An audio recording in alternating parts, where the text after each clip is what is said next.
Welcome to the Healers Café, the #1 show for medical practitioners and holistic healers to have heart-to-heart conversations about their day-to-day lives while sharing their expertise for improving your health and wellness.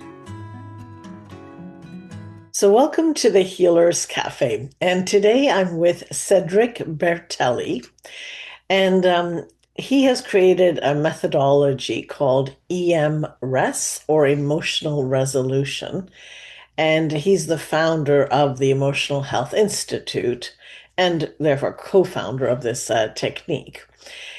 And it's a somatic neuroscience-based approach for resolving emotional imprints.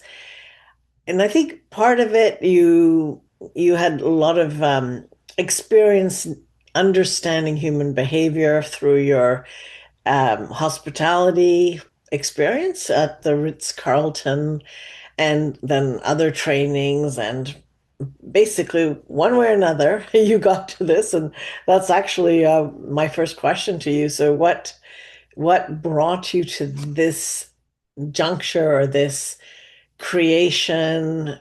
um yeah, how did it happen for you? Hi, Manon. Welcome. Thank you. Very happy to be here, and thank you for having me. How I came onto this field, I will say it's I guess life bring you there, right? One way or another.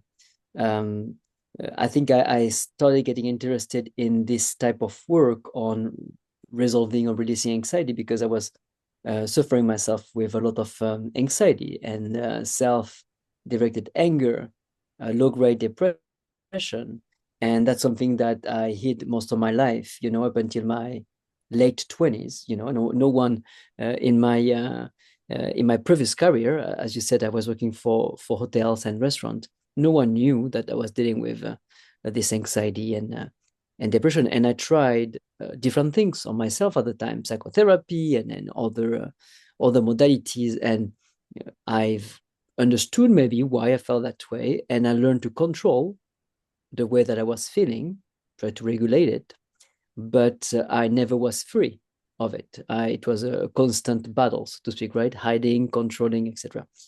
And the reason why I decided to shift is because I wanted to see if something else was possible. And one of the examples for me, I often talk about it, is my grandfather. My grandfather was a World War II veteran. And as I grew up with him, around him, and later on, when I started to question my own emotional health, I was wondering how a man who lived so much atrocity, right? He was in what you call in French, the maquis, which were like those men that were not in the military, but were hiding in the forest, listening to specific messages on the radio, coded messages, and then do actions against the Nazis. How can him and men like him were able to tap into so much resilience when they had absolutely no help, right? They didn't have psychotherapy, right. They didn't have none of this, right? And so that was from when I started to get interested in my own health. It's like, what was he able to do? And what other men, not that I'm very conscious that it was also PTSD from World War II veterans. I'm not, I don't live in La La Land, but the way that they were resilient was very different from the way that I was resilient when I didn't know, I didn't fight any war, and still my life was very difficult inside. So anyway, that was the bridge, right? Right. How can this type of people were able to be resilient without any help, and how me, who have a quote unquote normal life with just work and life drama, how is it that I cannot find this peace within myself? So that was kind of like I guess the thought process. Right. So what was the conclusion? I think the conclusion for men like my grandfather, and it's after the war, they had to take care of their family. So after the war, in my grandfather's case, for example, they worked outside. He was working in the woods. He was a lumberjack, and in vineyards, working outside, moving their body among men who shared a similar experience, They never Right. talked about the war after the war, but they shared a similar experience and with a sense of purpose. I think those three elements, nature and Mm-hmm. moving your body in nature, community, even lived experience, and a strong sense of purpose. There's no other choice that to make money, work, and raise my family from absolutely nothing to Mm-hmm. some kind of a better status.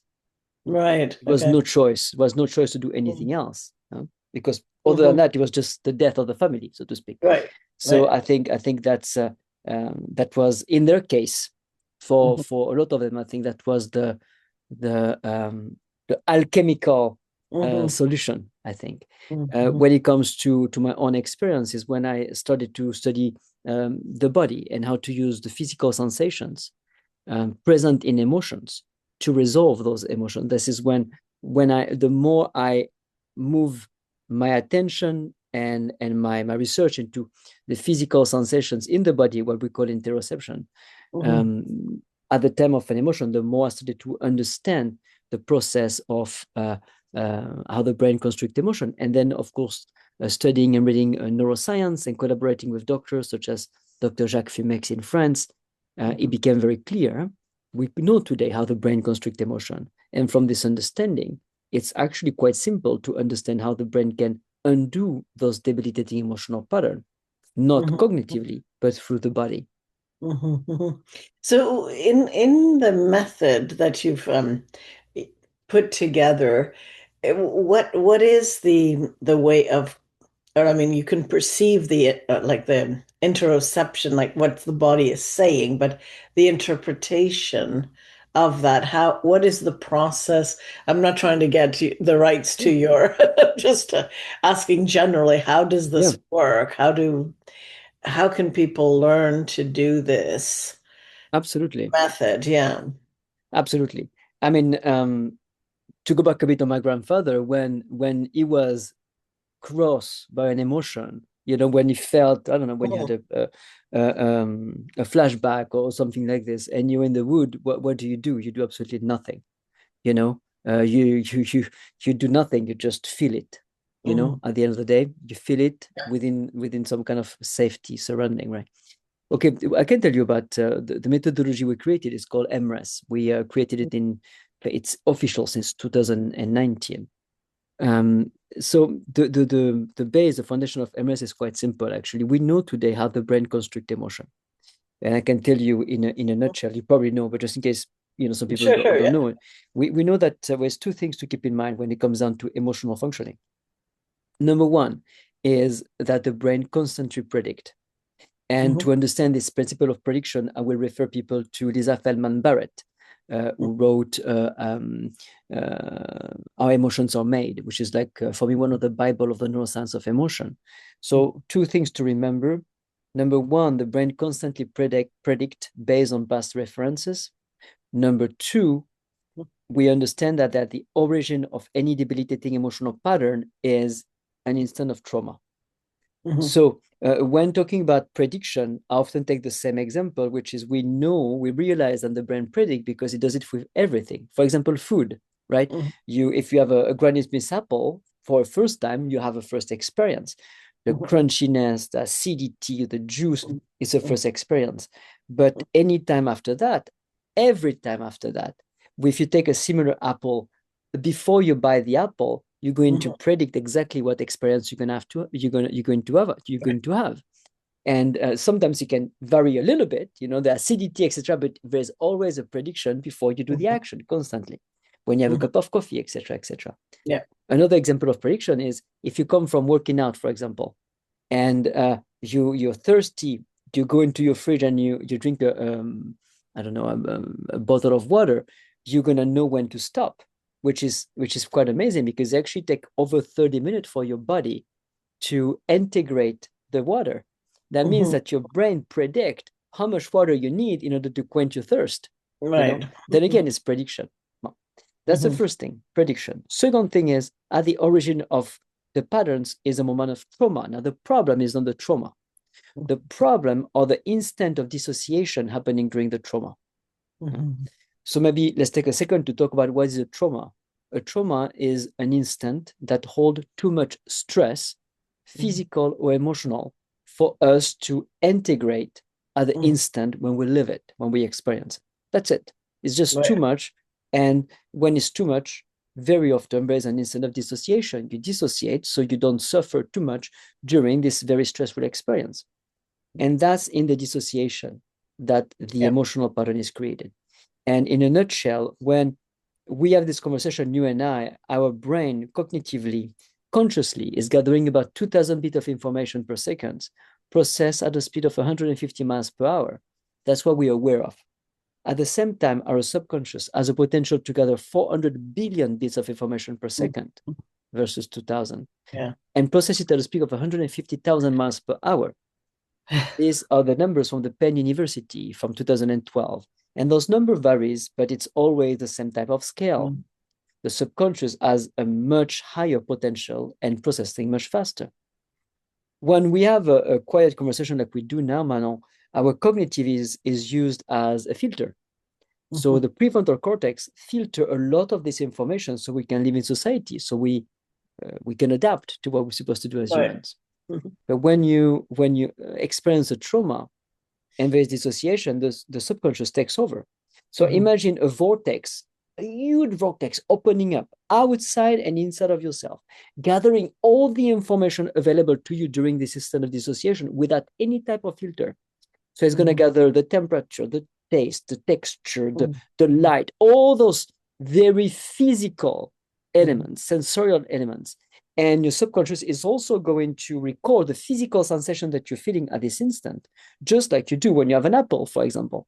So Mhm. imagine this vortex open in and out, gathering all this information at a very high speed, at a very high um, um, pot, what's the word, definition, Mhm. but in a non-linear way. When the subconscious takes over, nothing makes sense. There's no logic, you know, Right. it's a ton of information gathered without any type of logic.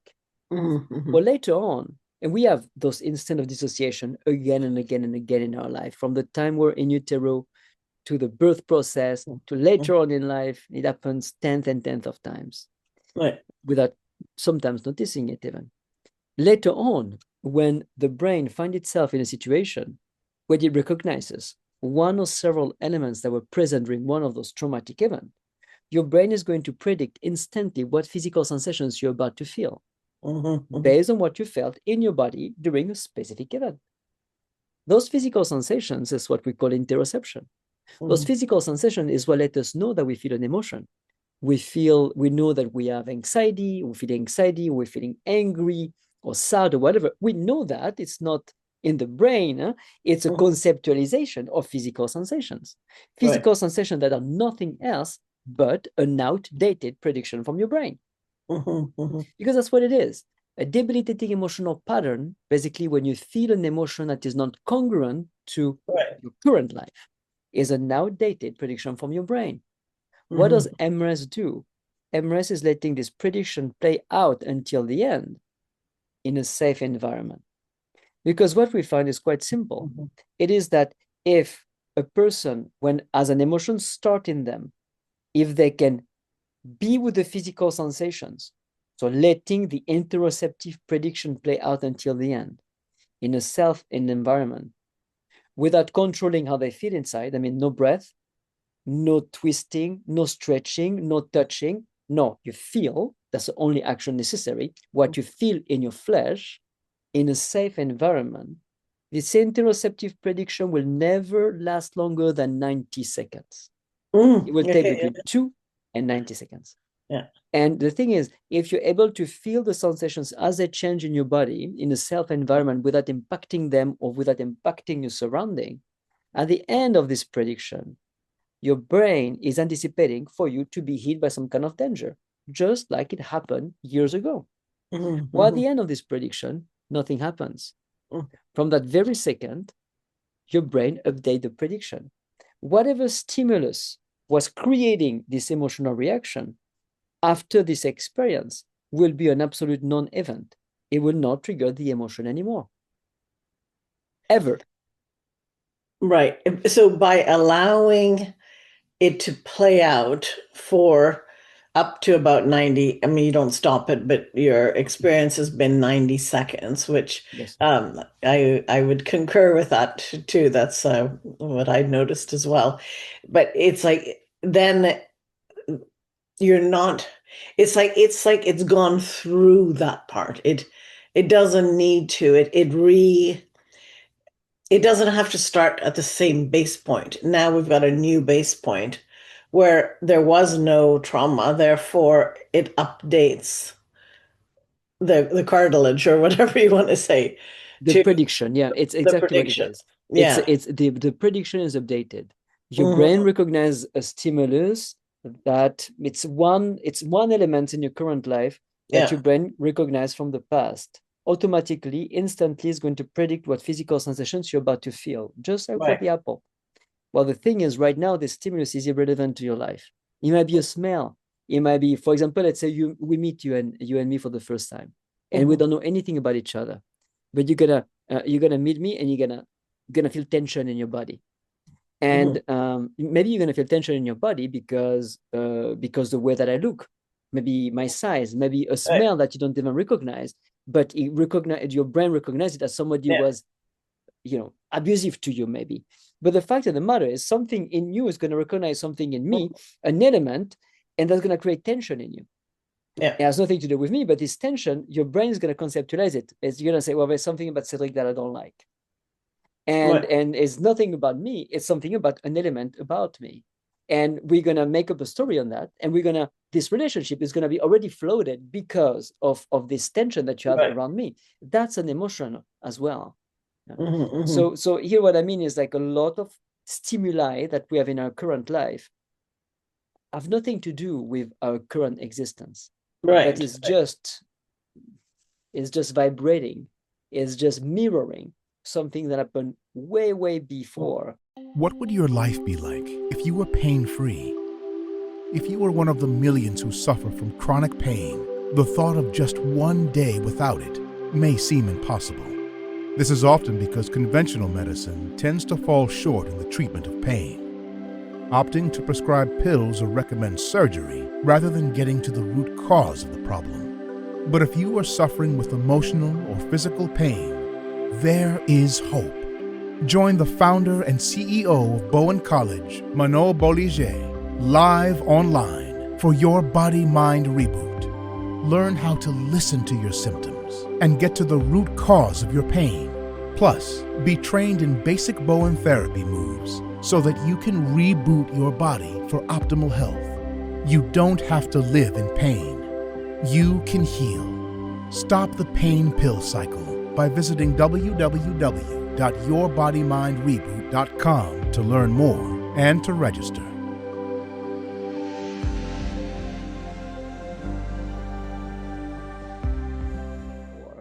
And Hmm. that put us in trouble or hurt us. Mhm. Right. I mean, I think that's where um, being aware of the stories we create, or make it mean something, because there's a part of us that tries to justify or come up with a reasoning or something like this. But to watch, to be innocent, to be witness to just the emotion, stay with what the body is experiencing, you can remove the thoughts. I mean, just don't hook more thoughts to make a story. I That's right. don't know. I've one of the common, and I was wondering if you had some statement or some experience with this, is the feeling of overwhelm as an emotion, and it's usually a traumatic emotion. It's not, fear, anger, all of those that are clear. This overwhelm, it's an all-encompassing no action to take kind of thing, and people are quite bewildered in that state. Is there something different about that state, or is it just my experiences that it feels different to me than clear emotions? For me, there is no experience, and maybe Mhm. in the in the feeling of the person. A lot of time when you feel anxious or angry, you feel sensations, right? There's tension in your body. Often with the overwhelm, it's the contrary that happens. It's a lack of sensation. A lack of, exactly. But this lack of sensation, if it is more difficult for somebody to feel by themselves with a practitioner, they would be able to be conscious of this lack of sensations. So in the brain, it is exactly the same thing, except that instead of being quote unquote floated by sensation, it's a complete lack of sensation. So it's confusing, and you don't move and you're frozen, and you can't take any action. It's like life leaves you for a little bit. It's a bit of death. It's a little piece of death in a way. And I think it's what it is. It's actually a moment of physical death, and the person might have felt maybe in utero at birth or in some kind of accident. Like or trauma before a certain age, like a state of disassociation where there's no actual recall. Correct. Mm-hmm. That's the beauty about this about EMRS, is like you don't need you need to know where the emotion come from. No, it is irrelevant. It is irrelevant. You don't need to know where the emotion come from. What matters is how you feel today. So even if somebody comes to see us with, well, I experienced this or that trauma in their life, we don't need to know that. What are the impacts of this trauma in your life today? Well, my relationships are this way, self-confidence in your life today. What are the impact? Because trauma cannot be healed. It sounds good. Trauma healing is something that it's a good motto. It sounds good on books, but trauma cannot be healed because trauma happened. No matter what it is, it happened. But what can be healed are the wounds that this trauma created. This we can heal. Right. I mean, that could be a bit of semantics too. Yeah, absolutely. The wounds are the impact of the trauma, right? Absolutely. Because history is history, right? So that's right. Yeah. There's nothing you can do. There's nothing you can do. And talking about the trauma again and again, in a way, is anchoring the trauma even Absolutely. more. Yeah, which was the method that was used, right? A lot of in psychology, it was a belief that you hit the pillow, get rid of the anger. It's like, but you're just reenacting on a continual basis. So can you give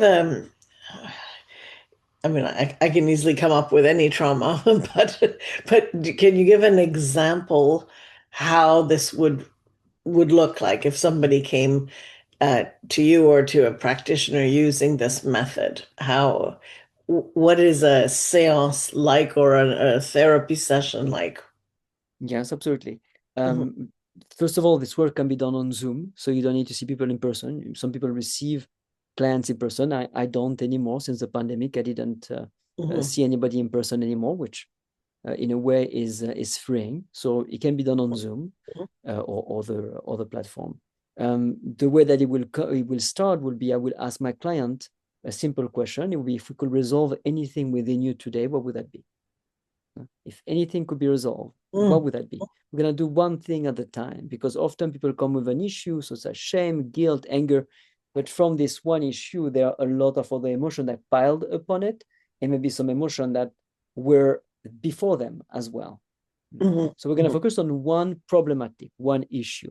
And the person will tell me, well, I don't know, I'm very uneasy in social setup, and I like to work on that, social anxiety. Okay, very well. So we will address this problematic in several ways. First, we'll use memories. Some memories when the person felt uneasy in public setting, nothing old, everything recent within the last few weeks or few months. And we will, quote unquote, trick the brain, for the brain to be confused. Are they at the event again, or are they here? So what we're trying to do here is to recreating the interoception and the person is feeling in a social event. And we become very good at that. So the person will feel the same sensations as I feel in the social event. Now, instead of being in a social event and having to control their behaviors and the way that people interact with them, they're safe and sound. So we're gonna invite the client in feeling the sensations in a specific way, in a safe environment. And as a practitioner, we're not going to help them. We're not going to make them feel better, because if you try to make them feel better, if you tell them that everything is okay, it's what's the point? You are controlling the emotion. It's not going to work. We work with EMRS a lot in our positioning as a practitioner to give intense attention without stepping into the process of the client. Right. So that's one way, using memories, recreating interoception, and then resolving. And then we're going to access for us the emotions on 3 layers, so to speak, to keep things simple. Conscious emotion, which are the emotion why people come to see us most of the time. Unconscious emotion, which are the emotions we don't want to look at, the shame, the guilt, the emotion that we know are there, but because they do not fit with the character that we want to display in life, or the character who we think we are, we don't want to look at them. And they have a lot of power upon us, those unconscious emotions. And then there are the subconscious emotions. The subconscious emotions are emotions that are not reachable consciously at all. And often they're just tension in the body. Tension that are not strong enough to be conceptualized by the prefrontal cortex, but that are very much creating dynamics in our life, and usually that gives symptoms as well. Physical symptoms such as eczema, pain, etc., often come from subconscious fears because they never attended. Anyway, so to go back to your answer, I apologize. We're going to be using memories. We're also going to use something that we call impact question or question design to raise the fear here and there from the clients, fears that they're not conscious of. So we ask a specific question, interoception comes, and we resolve it. And then we have other techniques, so to speak, to encounter and resolve subconscious fear. So we're going to work on 3 layers, and you'll see that during a session, most of the time we resolve between 8 and 12 emotions. Wow. And so let's say, I'm just thinking out loud. I'm conscious right now, for example, of a toothache. Yes. But I know that pain doesn't come by itself. Of course, I've done all the right things to clean the area and all that, but pain usually comes. If you were to deal with pain to bring out the emotion that is behind it, what would you do? So when it comes to working specifically on symptom, we develop a tool, mostly Dr. Jacques Fumex, who is a gastroenterologist from Lyon, France, called the EMRS journey, where we're going to enter the symptom to meet subconscious fears. So of course we're going to start by working if there is anything conscious, right? How does it make you feel to have this pain? Resolve the emotion created by the symptom. Also, do you notice any pattern in your life, such as when I leave specific situation, the pain increase? Well, let's see, this is conscious. What's happening in those type of situation? What type of emotion do you feel in this type of situation? Let's resolve that already. That's for the conscious and the unconscious. Right. And then we're going to enter the symptom directly through a methodology that we call the EMRS journey. Fascinating. Yeah, very, very interesting work. Yeah. Oh, good. And so you've been doing this now for quite a few years. Yes, I've been doing that for since I started this whole process in 2011. 2011, yeah. 2011, and we founded the Emotional Health Institute in the US in 2019, in France, I believe 2020, and we're now operating as well in Japan since 2023. Wow. So Okay. it's growing. It's wonderful. Well, it seems all healing, and the bottom line is, to me it's a simple process, but you got to know what it is and which one for which people, Yes. So but yeah, I always find this fascinating, which is why that's what I love discussing with people. All It doesn't have different. to be as you say, it doesn't have to be complicated. People No. I guess people in our society like to make things complicated. And I don't know, maybe because there's more value into it, or we attach more value into it, or because, but often At the Emotional Health Institute, we collaborate with veterinarians and Oh yeah. ethologists. Where we Yeah. observe the animal world, the mammal world, and the emotion, the relationship to emotion. And what Dr. Naila Sherino, who is a veterinarian working with us, noticed, and you probably know that as well, that there's three species of mammal that hold on to trauma. Humans, of course, Mm-hmm. pets, and in some cases, farm animals. Mm-hmm. And what is the commonality between Humans. that's right, and we control our youngs. Yeah. We control our youngs as human beings very quickly. We either way, we control the way they feel because we are disturbed ourselves if we see them in pain or anxious. So we control them and we teach them to control themselves. I mean, my youngest daughter is still in preschool, and that's wonderful. I'm not saying anything, but they teach them to regulate their emotion, to Right, right. breathe, to count, to do all those techniques. When she comes home and says, no, don't do any of that. You feel what you're feeling. Don't yet, you just feel. And so she's very confused. she's like, what do I do? Is it you'll do whatever you feel is right. But we Yeah. teach emotional regulation, which is a great thing to our kids very early on. Emotional regulation is an interference to emotional resolution. That's the Right. problem. It's a coping skill. Yeah, It's but a coping skill. it's not a healing. That's right. And because we used to do it Mm-hmm. from very early on, because our parents told us, our teacher told us, our Mm-hmm. martial arts taught us, our church taught us, Mm-hmm. there's a part of us that still believe that this is the truth. And Mm-hmm. this thing is actually interfering with the resolution of the emotion. Mm-hmm. Yeah, it's interesting because, like animals often after trauma, they just shake. That's right. It's a natural thing, but so do children if they haven't been stopped. Absolutely. And I think, our body knows what to do if we don't get our minds involved and stop it and have all these theories but once you've done that, you're past it, right? It's Exactly. when we have an issue, then it's okay. Like then I love systems. You have three ways of addressing it, if it's unconscious, if it's conscious, or so it's very yeah, it's interesting, and yet just by nature we're so made to heal. We're not meant to hold all that. We're No, not. It's that's why no, we get so sick. That's why we yeah, that's why yeah.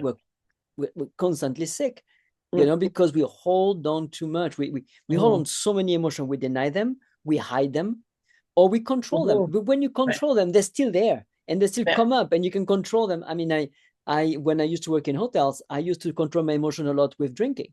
I was working in restaurants and come home at 2 o'clock in the morning and drinking a whole bottle of wine because I needed to come down and sleep because I had to go back at work at 8 a.m. the next morning. And it was just fine.